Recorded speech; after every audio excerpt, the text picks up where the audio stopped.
नमस्कार प्यारे साथियों, मैं राहुल कुमार आपका स्वागत करता हूं Vidyasagar GK GS YouTube channel पर। प्यारे दोस्तों, आज की इस वीडियो में हम बिहार जीके के मोस्ट इम्पोर्टेंट क्वेश्चंस को पढ़ने वाले हैं विथ फैक्ट के साथ। तो वीडियो को एक बार पूरा ध्यान से ज़रूर देखिएगा और आपसे एक सवाल पूछेंगे, उसका उत्तर आपको कमेंट बॉक्स में ज़रूर देना है, ठीक है। तो चलिए इस शानदार सेशन को स्टार्ट करते हैं। आपका पहला सवाल रहा कि बिहार में नमक सत्याग्रह सबसे पहले कहाँ शुरू हुआ था। आपका ऑप्शन ए है पटना और गया, ऑप्शन बी है चंपारण एवं सारण, ऑप्शन नंबर सी है भागलपुर एवं मुंगेर में, ऑप्शन नंबर डी है दरभंगा एवं मधुबनी में। तो इस सवाल का सही उत्तर आपका क्या होगा दोस्तों? इस सवाल का राइट आंसर ऑप्शन बी, यानी कि चंपारण एवं सारण जिला में बिहार का नमक सत्याग्रह शुरू हुआ था, ठीक है दोस्तों। चलिए इसके इम्पोर्टेंट्स फैक्ट्स को पढ़ते हैं। तो फैक्ट्स को याद रखना बहुत ही ज़रूरी है, तो फैक्ट्स जरूर पढ़ेंगे, ठीक है। आपका है कि बिहार में नमक सत्याग्रह सबसे पहले बिहार के कौन से जिला हैं दो? तो पहला सारण है और दूसरा चंपारण है। बिहार के इन्हीं दो जिलों में नमक सत्याग्रह का सबसे पहले शुरुआत हुआ था।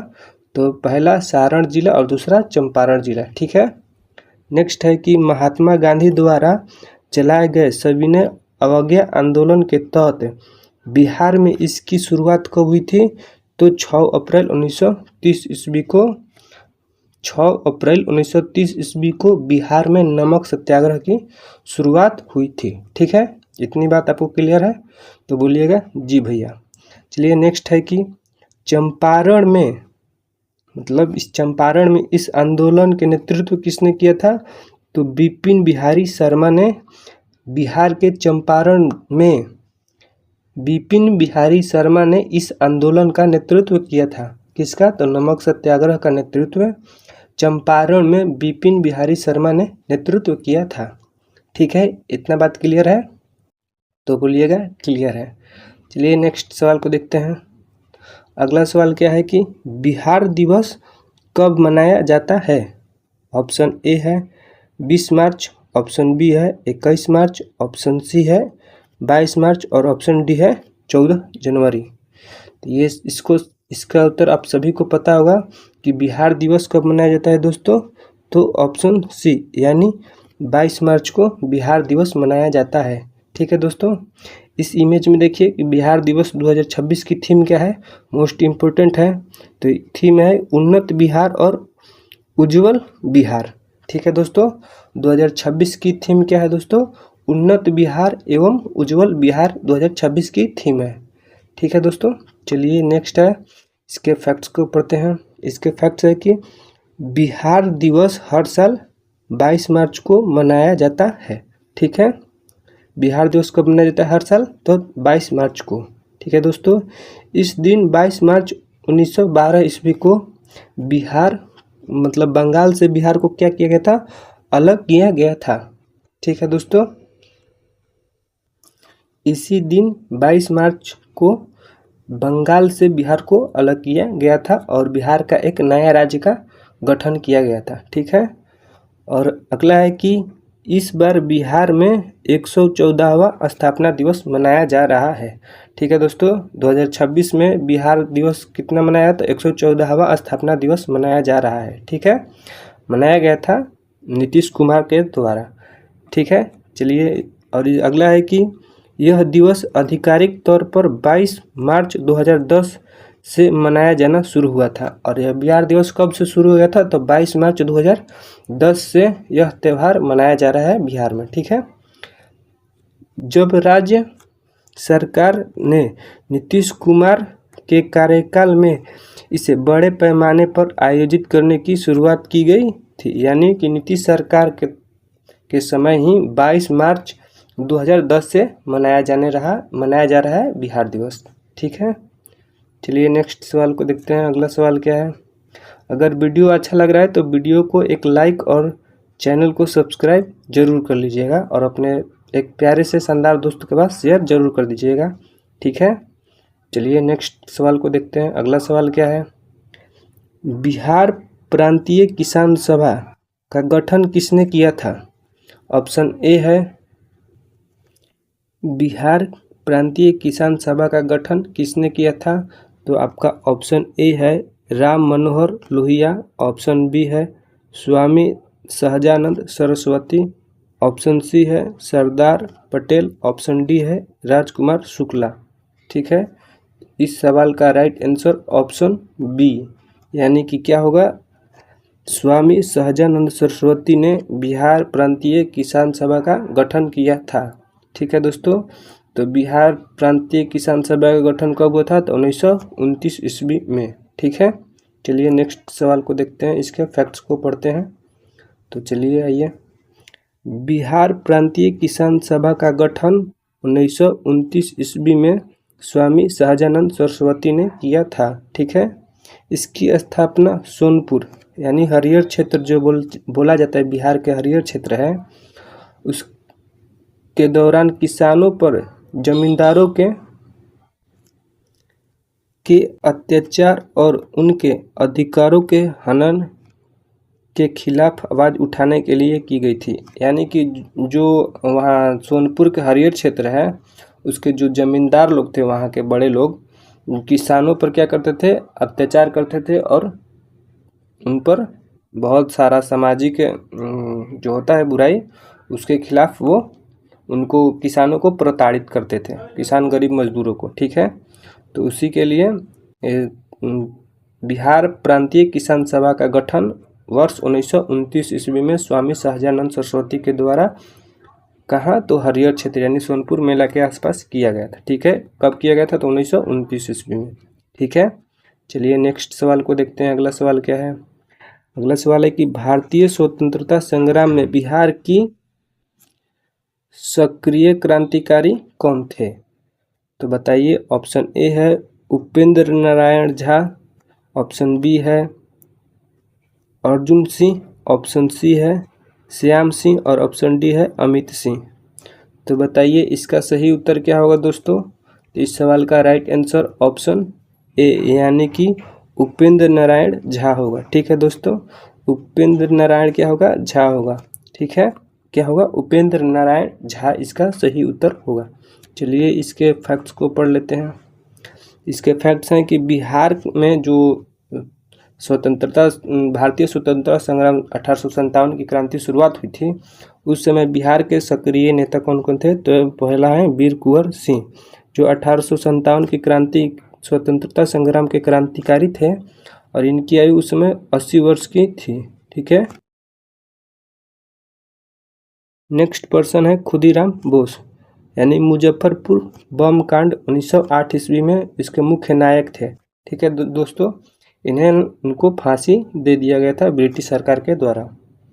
ठीक है, चलिए नेक्स्ट है कि वैकुंठ शुक्ला, जो हिंदुस्तान एसोसिएशन रिपब्लिकन एसोसिएशन के क्या थे? एक सदस्य थे। कौन? वैकुंठ शुक्ला। ठीक है, अगला पर्सन है योगेंद्र शुक्ला, यानी ये भी इसी संस्था से जुड़े थे, हिंदुस्तान एसोसिएशन रिपब्लिकन एसोसिएशन से। ठीक है, और इसकी स्थापना कब हुई थी?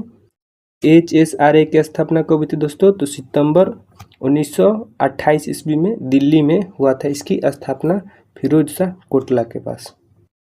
ठीक है, और इसके प्रमुख जो होते हैं सदस्य, ये चंद्रशेखर आज़ाद थे, भगत सिंह थे और उनके द्वारा कई साथी थे। ठीक है, नेक्स्ट है कि बटुकेश्वर दत्त। ठीक है, नेक्स्ट पर्सन कौन है बिहार से? तो बटुकेश्वर दत्त हैं। भगत सिंह के साथ मिलकर इन्होंने दिल्ली की सेंट्रल असेंबली में बम फेंकने वाले व्यक्ति थे। ठीक है, उसमें सम्मिलित थे। चलिए नेक्स्ट सवाल क्या है आपका? अगला सवाल है कि बिहार में चंपारण जिले में गांधी जी को किसने आमंत्रण किया था? यानी बिहार में चंपारण जिले में गांधी जी को किसने बुलाया था, यानी इनविटेशन दिया था? आपका ऑप्शन ए है doctor Rajendra Prasad, option B है मजहरुल हक, ऑप्शन सी है ब्रिज किशोर प्रसाद और ऑप्शन डी है राजकुमार शुक्ला। तो बताइए इस सवाल का सही उत्तर क्या होगा? तो इसका राइट आंसर ऑप्शन डी यानी कि राजकुमार शुक्ला ने गांधी जी को आमंत्रित किया था चंपारण में आने के लिए। ठीक है, चलिए इसके नेक्स्ट सवाल है कि बिहार में किसके नेतृत्व में सर्वदलीय दल ने साइमन कमीशन का बहिष्कार किया था? मतलब किसने है जो साइमन कमीशन का बहिष्कार किया था बिहार में जो दल था? तो ऑप्शन ए है डॉक्टर राजेंद्र प्रसाद ने, ऑप्शन बी महात्मा गांधी ने, ऑप्शन सी अनुग्रह नारायण सिन्हा ने और ऑप्शन डी श्री कृष्ण सिंह। तो इस सवाल का राइट आंसर क्या होगा दोस्तों? तो इसका राइट आंसर ऑप्शन सी, यानी कि अनुग्रह नारायण सिन्हा जो हैं वो साइमन कमीशन का क्या किए थे? बहिष्कार किए थे। ठीक है, चलिए नेक्स्ट सवाल क्या है? अगला है कि बिहार में वर्ष 1928 ईस्वी में साइमन कमीशन के बहिष्कार का नेतृत्व के प्रमुख नेता अनुग्रह नारायण सिन्हा थे। ठीक है, और इसी के संबंध में हुए सर्वदलीय सम्मेलन की अध्यक्षता किसने की थी? तो सर अली इमाम ने की थी। ठीक है, सर्वदलीय सम्मेलन की अध्यक्षता किसने की थी? तो सर अली इमाम के द्वारा इसकी अध्यक्षता की गई थी। ठीक है, साइमन कमीशन भारत में कब आया था? तो 1927-28 में आया था। ठीक है दोस्तों, 28 में आया था। ठीक है, चलिए नेक्स्ट सवाल क्या है? अगला सवाल है कि 1937-38 में के दौरान बिहार में बकासत आंदोलन किसके द्वारा किया गया था? बकासत आंदोलन बिहार में किसके द्वारा किया गया था? आपका ऑप्शन ए है स्वामी दयानंद सरस्वती, ऑप्शन बी है जयप्रकाश नारायण, ऑप्शन सी है स्वामी सहजानंद सरस्वती और ऑप्शन डी है पीर अली खान। तो इस सवाल का सही उत्तर क्या होगा? तो आपको पता होगा इस सवाल का right answer option C, Swami Sahajanand Saraswati के द्वारा बकासत आंदोलन बिहार में शुरू हुआ था। बकासत आंदोलन कब शुरू हुआ था? तो 1937-38 के आसपास। ठीक है, चलिए इसके नेक्स्ट सवाल क्या है? अगला सवाल है कि अस्थाई बंदोबस्त 1793 में, यानी अस्थाई बंदोबस्त व्यवस्था है वो लॉर्ड कॉर्नवालिस के द्वारा कहाँ लागू किया गया था? तो ये बंगाल प्रेसिडेंसी में लागू किया गया था। ठीक है दोस्तों, तो अस्थाई बंदोबस्त व्यवस्था कहाँ लागू किया गया था? तो बंगाल प्रेसिडेंसी में लागू किया गया था। आपका ऑप्शन ए है बंगाल, बिहार, गुजरात, उड़ीसा, ऑप्शन बी है पंजाब और सिंध, ऑप्शन सी है मद्रास और बॉम्बे और ऑप्शन डी है अवध और दिल्ली। तो इस सवाल का राइट आंसर ऑप्शन ए इसका सही उत्तर होगा, यानी बंगाल, बिहार और उड़ीसा में लागू किया गया था। उस समय बंगाल प्रेसिडेंसी में बिहार और उड़ीसा भी शामिल हुआ करते थे। ठीक है, चलिए नेक्स्ट सवाल को देखते हैं। अगला सवाल क्या है? अगला है कि 1793 ईस्वी में अस्थाई बंदोबस्त, यानी इसकी दूसरा नाम क्या है? इस्तेमारी प्रथा या जमींदारी व्यवस्था। ठीक है दोस्तों, अस्थाई बंदोबस्त का दूसरा नाम इस्तेमारी प्रथा या जमींदारी प्रथा के नाम से भी जानते हैं। ठीक है, यह किसके द्वारा लागू किया गया था? तो लॉर्ड कॉर्नवालिस के द्वारा मुख्य रूप से बंगाल, बिहार और उड़ीसा के क्षेत्रों में लागू किया गया था। ठीक है, बाद में इसे बनारस और मद्रास के कुछ हिस्सों में भी फैलाया गया था, यानी बाद में ये चलकर वाराणसी के आसपास और मद्रास जो प्रेसिडेंसी था उसमें भी लागू किया गया था, लेकिन कुछ ही हिस्सों पर। सबसे ज़्यादा कहाँ लागू किया गया था? तो बंगाल में। ठीक है, इसका उद्देश्य क्या था? तो उद्देश्य ब्रिटिश ईस्ट इंडिया कंपनी के लिए भू राजस्व की राशि को अस्थायी रूप से तय करना और एक निश्चित आय की सुनिश्चित करना है। यानी जो ब्रिटिश कंपनी की जो यहाँ के जो जमींदार होते थे उनसे ये अपना कर लेते थे, तो ये जो फिक्स रेवेन्यू इनको चाहिए था कि आखिर उसी के लिए ये व्यवस्था लाया था लॉर्ड कॉर्नवालिस ने, अस्थाई बंदोबस्त व्यवस्था। ठीक है, और अगला है कि इस व्यवस्था का इस प्रणाली के तहत जमींदारों की भूमि का मालिकाना हक लिया गया था और किसानों से लगान वसूलने का हिस्सा भी जिम्मा सौंपा गया था। यानी कि जो यहाँ के जमींदार होते थे गाँवों के, उनको ज़मीन का भूमि का मालिकाना हक तो दिया गया था, लेकिन जो किसानों, गरीब तबके के जो मजदूर होते थे उनसे जो कर वसूल कर ये जमींदार को देते थे और जमींदार लोग सरकार को दे देते थे। ठीक है, चलिए नेक्स्ट सवाल को देखते हैं। अगला सवाल क्या है कि नमक सत्याग्रह के दौरान बिहार में लोगों ने नमक बनाने के अलावा किस कर का विरोध कर रहे थे, किस सरकारी कर का विरोध कर रहे थे, यानी सरकार के कौन सी वो कर था। ऑप्शन ए है हाथी कर, ऑप्शन बी है विकास कर, ऑप्शन सी है चौकीदार कर और ऑप्शन डी है मालवा कर। तो बताइए इस सवाल का सही उत्तर क्या होगा। तो आप बताइएगा। इस सवाल का राइट आंसर ऑप्शन सी यानी चौकीदारी कर भी उस समय एक बिहार का मुख्य संकट था, मान लीजिए एक विरोध प्रदर्शन करने का। ठीक है। नेक्स्ट है कि निम्नलिखित में से किस भारतीय नेता ने 1857 के विद्रोह का समर्थन करने के लिए बिहार में क्रांतिकारियों का नेतृत्व किया था। यानी 1857 के जो विद्रोह था उसमें बिहार से कौन थे वो नेता जो उसका नेतृत्व किए थे। ऑप्शन ए है बाबू वीर Kunwar Singh, option B Nana Saheb, option C Tatya Tope और ऑप्शन डी मंगल पांडे। तो आपको पता होगा कि इस सवाल का राइट आंसर क्या होगा दोस्तों। इसका राइट आंसर ऑप्शन ए बाबू कुंवर सिंह। ठीक है दोस्तों, ये रहे बाबू कुंवर सिंह, इनकी इमेज है, तो एक बार इनको देख लीजिए। ये हैं अपने बिहार के प्रमुख स्वतंत्रता संग्राम, भारतीय स्वतंत्रता संग्राम के बिहार के प्रमुख क्रांतिकारी थे। ठीक है दोस्तों। चलिए नेक्स्ट सवाल क्या है कि हड़प्पा की मुहरें अधिकतर निम्नलिखित में से किस पदार्थ की बनी होती थी। ऑप्शन ए है तांबा, ऑप्शन बी है लोहा, ऑप्शन सी सेलखड़ी और ऑप्शन डी सोना। तो आपको क्या होगा इसका राइट आंसर। ये देखिए सामने आपके, ये क्या है उस समय की मुहरें हैं, यानी उस प्रचलन में उसमें की मुद्राएं मान के चलिए एक तरह से हैं। ठीक है। तो बताइए इस सवाल का राइट आंसर क्या होगा। तो ये हमको तो देखने में प्रतीत हो रहा है सोना, लेकिन सोना नहीं होता है दोस्तों।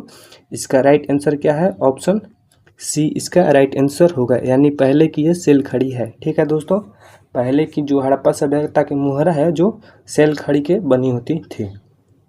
ठीक है। चलिए नेक्स्ट सवालों को देखते हैं। अगला सवाल क्या है। अगला सवाल है कि सिंधु घाटी में कपास की सबसे पहली खेती के प्रमाण किस स्थल में पर पाए गए हैं। ऑप्शन ए है मोहनजोदड़ो, ऑप्शन बी है हड़प्पा, ऑप्शन सी लोथल और ऑप्शन डी मेहरगढ़। तो आपको पता होगा कि सब सिंधु घाटी सभ्यता में कपास के सबसे पहले साक्ष्य कहाँ से मिले हैं, तो मेहरगढ़ से मिले हैं। कहाँ दोस्तों, इसका डी ऑप्शन राइट आंसर होगा, मेहरगढ़ से। ठीक है। साक्ष्य कितने पुराने हैं, तो लगभग 6000 से 7000 ईसा पूर्व के साक्ष्य मिले हैं। अच्छा, आपसे एक सवाल है कि बताइए इस मेहरगढ़ वर्तमान में कहाँ है, तो आप बोलिएगा बलूचिस्तान में, यानी पाकिस्तान के अंतर्गत आता है। मेहरगढ़ कहाँ है, तो पाकिस्तान में वर्तमान में। ठीक है। चलिए नेक्स्ट सवाल क्या है। अगला सवाल है कि मोहनजोदड़ो में मिली दाढ़ी वाली पुरुष की मूर्ति किस पदार्थ की बनी है। तो बताइए इसका राइट आंसर क्या होगा। ऑप्शन ए कांच, ऑप्शन बी पत्थर, ऑप्शन सी मिट्टी और ऑप्शन डी तांबा। इस सवाल का सही जवाब ऑप्शन डी, इस सवाल का सही उत्तर ऑप्शन बी यानी सेलखड़ी नामक पत्थर की बनी होती थी। ठीक है। चलिए नेक्स्ट सवाल को देखते हैं। अगला सवाल क्या है। आपका होमवर्क है कि वर्तमान में बिहार के खेल मंत्री कौन है। इस सवाल का उत्तर आपको कमेंट बॉक्स में ज़रूर लिखना है। ठीक है। अगर आपको ये वीडियो अच्छा लगा हो तो वीडियो को एक लाइक और चैनल को सब्सक्राइब ज़रूर कर दीजिएगा। ठीक है दोस्तों, तो चलिए इस सेशन को यहीं समाप्त करते हैं। मिलते हैं नेक्स्ट वीडियो में। जय हिंद, जय भारत। तब तक के लिए अपना ख्याल रखिएगा। मिलते हैं नेक्स्ट वीडियो में और पढ़ाई रोज़ करिएगा। चलिए, जय हिंद, जय भारत, जय बिहार। और हाँ, इस सवाल का उत्तर कमेंट में आपको ज़रूर लिखना है। ठीक है, ताकि हमको पता चले आप किस तरह से तैयार